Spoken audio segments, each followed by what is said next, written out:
Hey, this is Elijah Dean coming to you today, and I wanted to talk to you about, have you ever been in a job where you knew that you were not going to get promoted no matter how good you were? I remember one job I worked where, and these are all true stories. The second month I came out of training class, I was the number one rep in the company. Number one, as far as production wise, I was number one in the company.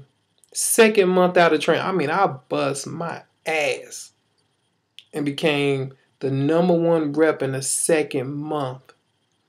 And I started applying for jobs, once my time came available that you could apply for jobs. Well, not that quick, but a year, maybe a year and a half later, because I did not want to be on the phones.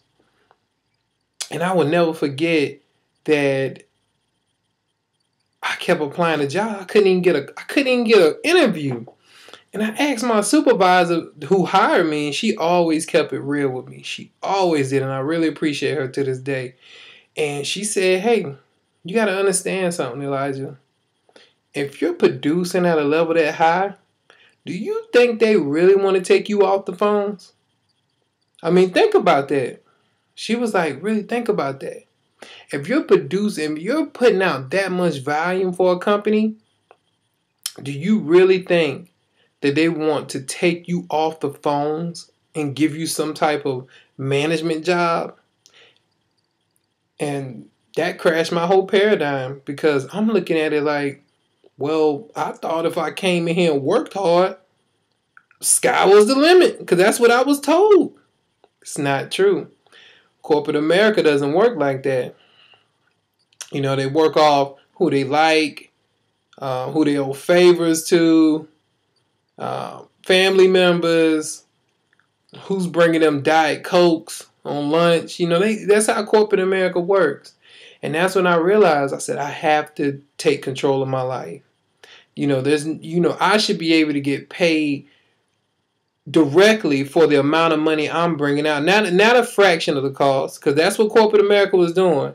I was moving all this volume, and they was paying me peanuts. Literally, I was collecting. Oh man, I don't even want to talk about it.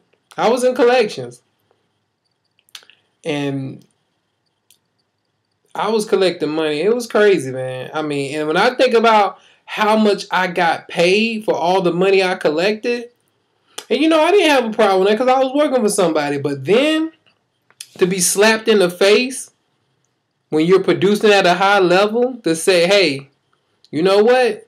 We're going to leave him on the phone because he makes us more money on the phone than in management. I don't went to college and everything. I didn't graduate from college to be on some phone collecting, to be a collector. That's crazy. I didn't have to go to college to get on the phone and start collecting money. But that's just a story of my life, man. That's a situation that I was in where, it was a double-edged sword. Me producing at a high level actually came back and haunted me. It actually was a hindrance that I was that good in my profession.